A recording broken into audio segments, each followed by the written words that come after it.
started doing it nights and weekends just to pay off my student loans.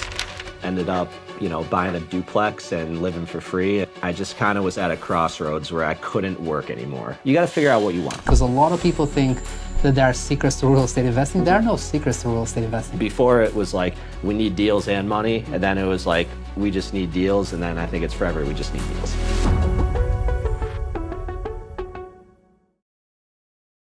Hey guys, Enis, Whiteacre Properties, and welcome to another exciting episode of our Meetup interviews. Today, we got a great conversation lined up that's going to get you thinking of new ways to start or grow your real estate investing business. My goal is to ask local real estate investors tips and tricks on how they are able to get deals, secure financing, and make big profits. What are the habits and routines that makes them different from everyone else? Our guest today is a true maestro in the real estate investing space. His name is Dominic Santaniello. He is the co-owner of Naples Home Buyers and Naples Realty Group. Today, Dominic will unveil his closely guarded strategies for lead generation, providing you with a roadmap to attract deals that others only dream of. We'll also be shedding light on the Whiteacre MEETUP event. This is a monthly gathering that's the heartbeat of real estate discussions.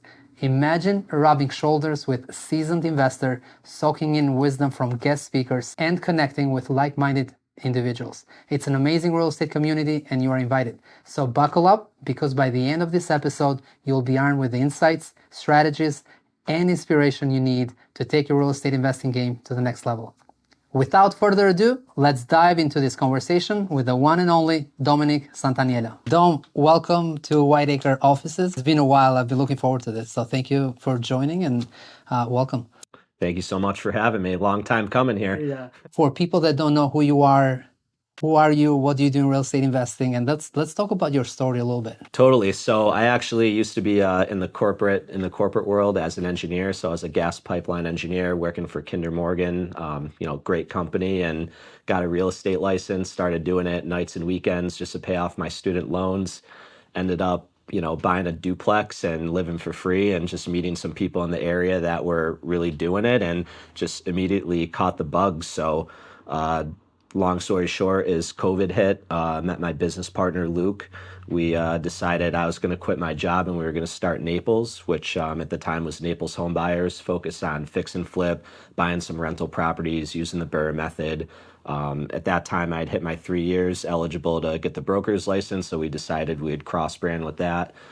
Create an investor-friendly brokerage. So we had those two entities. We're running those for a couple years, and then recently added a third business, Naples Waste Removal, which is junk removal, dumpster rentals, and I could definitely explain how all those work together, but elevator pitch is from corporate engineer to entrepreneur, and got a lot going on. And you make it sound easy to go into real estate investing full time and go into all these businesses, but we both know it's definitely not, right? Especially in the market we're in Greater Boston. It's tough to find deals. It definitely sounds easy in a podcast or a sit down, but it was a very, very hard, 5, 6, 7 year process that was totally built on consistency, hard work, and then just the compound effect. So when Luke and I had met and partnered, we had both separate things going on. I owned a few properties. He owned a property management business, was doing flips, had his own rentals. And we kind of just figured out, just from getting to know each other, that we both have, something to bring to the table and ultimately do that. But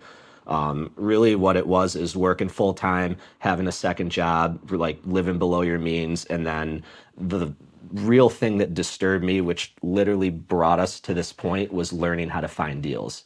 If it was as easy as go on the MLS, find an agent, make a couple offers, get a deal, I don't know that we would ever been pushed to this path, but it was almost out of survival where, we had to figure out how to get deals. And we noticed, like, you go to a RIA meetup or you go to, anything, everyone's looking for a deal. No one really is passing deals. So we had to figure out, how do we do that? Right. And I mean, it wasn't an overnight thing. It was years of trial and error, this and that. And I could show you a picture with me, my mom, and my sister hand doing mailers back in like 2018 on my kitchen table, like, sending 200 out. And then I'm like, why is no one responding? It's funny because that story is very similar to what I did actually with Yoni, my brother, right? And looking back, what do you think was the turning point from, I wouldn't say a hobby, but more of a part-time to full-time and all in for you guys? Because obviously you worked full-time for a while before you then quit that job, right? Yeah, that's a great question. It really I just kind of was at a crossroads where I couldn't work anymore. I mean, it was 80 hours a week. It was full-time engineering. It was real estate agent at night. It was landlord on the weekend. It was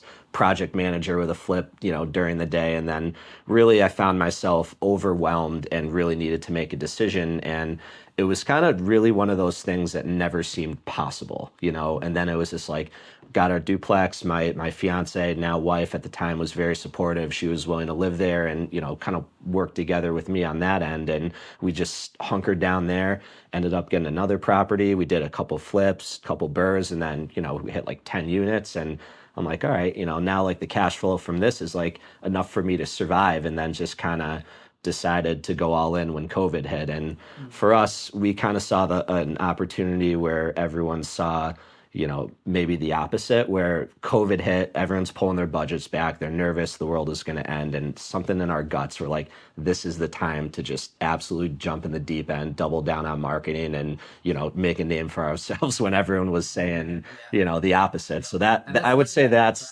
crazy. that was the moment though, and we like a little risk.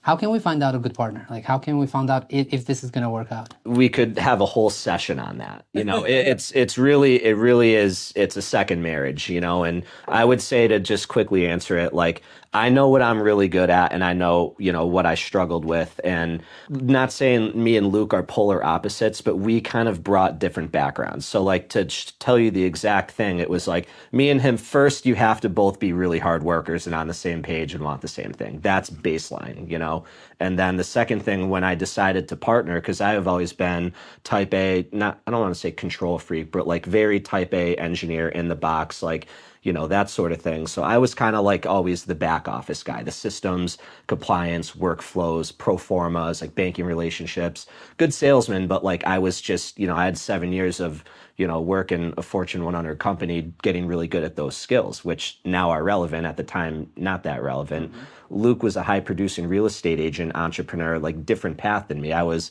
4-year degree, civil engineer, master's in finance and business, like very just in the box. And he was one of those, like, went to college, became a real estate agent, never got a quote real job. And then at age, 23 or 24 was doing 40, 50 deals a year, and, had some other good partners at the time and did that. So I was attracted to that. And I'm like, I got to get out of my box. So he had kind of helped me with like taking risk. And we always joke, like, I would be like, all right, let's go back and run the numbers. And he's like, let's make an offer and run the numbers after. And I'm like, all right, let's be in the middle, and that, joking aside, we have a really good chemistry of like the way we run our business, where he's running, all the day-to-day operation, contractors, project management, in addition to our overlap in underwriting and all that stuff. And then I kind of built the back end. So our worlds are different, but obviously they have to overlap. So a lot of people obviously will hear the story. You guys definitely are crushing it, and have deals that you are putting out there and properties you are buying and selling.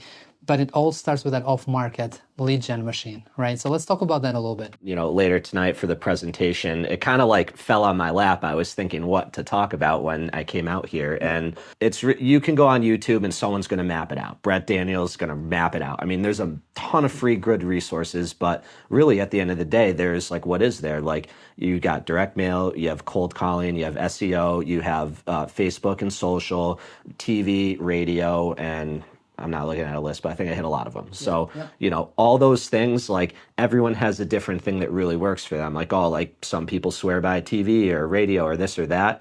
And unfortunately, the answer is either all of them or none of them. So we track the data. And I think the last time that we got together, the biggest piece of the pie chart was referrals. Right. And that keeps me up at night, because you can't forecast referrals. You can't write a check and get referrals. We can write a check and get more TV. We could get write a check and do more mail or whatever. But for us, our biggest pipeline is referrals, which I believe to be a reflection of our other brands. So we have Naples Realty Group, investor-friendly brokerage, focus and attract agents that are like-minded, either entrepreneurial, want to have cash flow passively, want to be doing flipping houses, or contractors. A very diverse group of people that are all have a common synergy of wanting to be entrepreneurial, right? So we have 60 agents in that bucket going out, with our, our brand in mind and doing their thing. So that's 60 people, flying the Naples flag just under that. We have obviously a lead generation machine with the sizable budget behind it for like outreach. And then the third thing is the dumpsters. So the dumpsters started as a tax write-off and, looking at it as mobile billboards. And back in the day, we had a tarp that said we buy houses. We would put it over the dumpsters at our job sites. And we were just looking at them. We're like, why don't we get a couple of these, right? And that had just snowballed into, now we have 75 dumpsters, 3 trucks, getting more drivers, and it has just exponentially grown in the last literally year. But now all those things use the same name. It's on our commercial, it's on our stuff. So people are calling for a junk removal job and they're getting ready to sell their house. So now that's a lead that is either going to get passed to an agent or we're going to go and make a cash offer depending on what it is. So for people watching though that, they don't have the junk removal business, they don't have the brokerage, right? Because they're not, let's say they're not agents yet or they're not brokers yet. They don't have the luxury of building a team like you guys did. What should they focus on, to start out on as far as branding? Social media. So social media is and I left that out of that because that was my next point because I saw this coming, right? Like the segue to that is social media. So it's not an end all be all, but Luke and I, when we first started this, we had a simple mission. We want every person that we meet to see Dom and Luke, Naples Real Estate, we buy houses. Like that's, if you could have those trigger words when you see me and you think of me, then we're succeeding. And that always needs to be it, right? So how we did that is basically day by day, like what are we doing? Showing what you're doing and kind of doing all that. And, that quickly gets out of control too. I mean, we're here at the studio and there's professionals filming us where before it was just like on a cell phone stand and, there's additional costs and all that. But I would say consistent on brand social media and there's a fine line of saturating it. So like consistent on brand content that engages like the user. Yeah, I love that. 100%. Right? So now I send that message out whenever I can that if you are a real estate investor, if you're buying a house, you got to tell everybody what you do, right? It's on our shirts now, it's on my truck, it's on your truck, it's everywhere. It's on our building. Like people need to know what we do. Right. And anybody starting out, you guys got to do the same exact thing. Like you got to tell people, I'm looking to buy a house. Like if you don't put it out there, it will never happen. Right. You can start very small too with just like a Google page, right? Like you guys have 150 reviews there. Like, start with a logo, start with a company name and a Google page, right? I think even something as small as that can make a difference.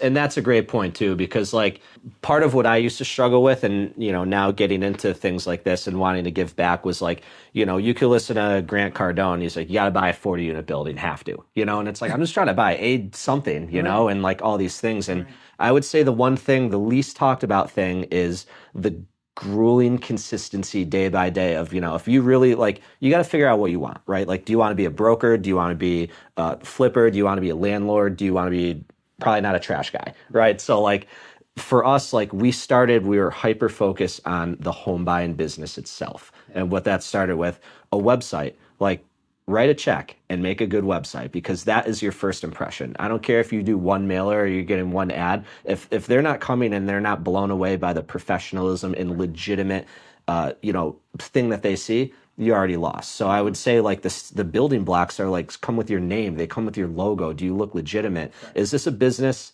that you could sell? And then we've always thought that like we need to build a business that someone would want to buy. Someone doesn't want to buy Santaniello Real Estate, right? Or Justo Real Estate or, Dominic Enterprises. But like we came up with something that like, it's not tied to us. It's creating our own thing. So that was like, it started with a logo, a name, a website, a Google page, reviews, like where's all your friends at? Where are my reviews? Like, build it up and every single thing. And those like little details compound. 100%. It's like I love that you brought that up because that's something I'm really passionate about is success is a measurement of very small compounded details. 100%. It's not like you can't go out and just write a check and make it happen. It's like all those little granular things compound and they snowball and it takes years. You're not quitting your 6-figure job in a year. You're just not. It's going to take 5 to 7 years of making really good moves and doing the right thing and not being emotional. Because we see people like quitting their jobs premature. It's like, whoa. So how do you build culture for you guys at least, like how have you created that culture of family-oriented people and, all that stuff? There's a lot of layers to it. Like finding people that have the right personality, that want to work, that want to grow, like that kind of see what we do. And that's kind of maybe a cliche answer, but because we've had people that don't fit in that, and like we immediately know. So I mean, you're not just going to do one job post and your problems are over. I mean, we've had turnover in every position multiple times before you really get that right person. But I would say culture starts at the top. It's leadership, right? Like even if I have a bad day, like if I walk into the office grumping around, like that's contagious. And we've seen that. So like I would say like building a culture starts at the top with leadership, coming in positive. Even if we lose 10 deals and I'm upset and we had a bad day and something broke and all this stuff costs money, we got to stay positive and we got to encourage everyone. So I would say that's probably like where it starts, and then you just kind of over time you cycle through people and then you find the right people, and once you have one, then like now you're adding someone into three, and then you're adding someone into four, and it's like I think they become protective of that too, because we have a good working office situation, and if we were to bring the wrong person into that, everyone would be upset. One of the things that we'll talk about, or you'll talk about tonight at the Meetup event, and guys, if you haven't joined us at the Meetup event, please do so. It's a free event. We get guest speakers like Dom there to present what's working, what's not working for them. So it's really, really beneficial, and mostly it's about networking, right? It's just being in the same room with us and just talking real estate. So come join us. We'll put the link below for the next event. But one of the things that we'll talk about is wholesaling. Right? So most people know about wholesaling. Most people understand fix and flips. What is wholesaling? Wholesaling is basically you buy the property, you take title, you clean it out, do some, depending on what your scope is, a very minor, not a full rehab, and then you get it back on the market. This is something that up until the market really changed, like this year, we've never done. And it's kind of, I would say, a progression of like our business. So back when we were first starting out, we only had a few contacts that really could like buy an assignment, sight unseen, that sort of stuff. And we just kind of worked in like a box. And then we kind of realized like, I think we're missing out on a ton of margin, and there's a ton of people that are always asking us for stuff, but it takes us, a relatively sophisticated investor with the right attorney to like actually sign your assignment and close on it. And we realized that once you get in that time crunch and you're back in the corner, there's only a few people who are, you can count on to buy it, but they're also getting it at a discount. So we realized like this year, the way like things we're going, that obviously now we've been in the business a while, we're well capitalized, we have access to private money and things like that. And I mean, if there's a deal with margin, getting the money is not the problem, especially now that we have a brand behind us and stuff like that. So before it was like we need deals and money, and then it was like we just need deals, and then I think it's forever we just need deals. But that strategy has really changed like our revenue and our whole approach, just because the level of interest. I mean, we go to a conference tonight, there's gonna be 50 people, 100 people that are looking for these deals. And we felt that like in a rushed assignment situation, you put out an email, half the people don't even see it, and then they're calling and it's already gone. So we wanted a way, now that we could take title to things. We have our whole dumpster demo business, come in, clean it up good, do them a favor, get it, down to where it needs to be. Our buyer pool has exploded. And now it's more of like, sometimes we go to the market, obviously sometimes we don't go to market to preserve like a relationship or a referral, or, it's a tricky balance of, if you get something, you put on the MLS the next day, like probably not getting a 5-star review. Let's go over some rough numbers, maybe on a recent wholesale or fix and flip, but just to give people some perspective on what type of deals you guys are doing, what type of margins, and how you are looking at making offers. There's really no way to forecast what this lack of inventory has done. And this is a hot topic because we're also on the brokerage side. So we're dealing with agents. Agents are frustrated. Hey, I got 10 buyers. I got one seller. And what we're running into, which I'll get to my point, but like we see it on the brokerage side, which is like a great set of data that, we, out of the 60 agents we have, we do a call, every other week. We have a spreadsheet just to see who's got what coming. And the buyers list, you're scrolling, and the sellers list is like that, right? For listings versus buyers, two houses. and we've never seen that before. So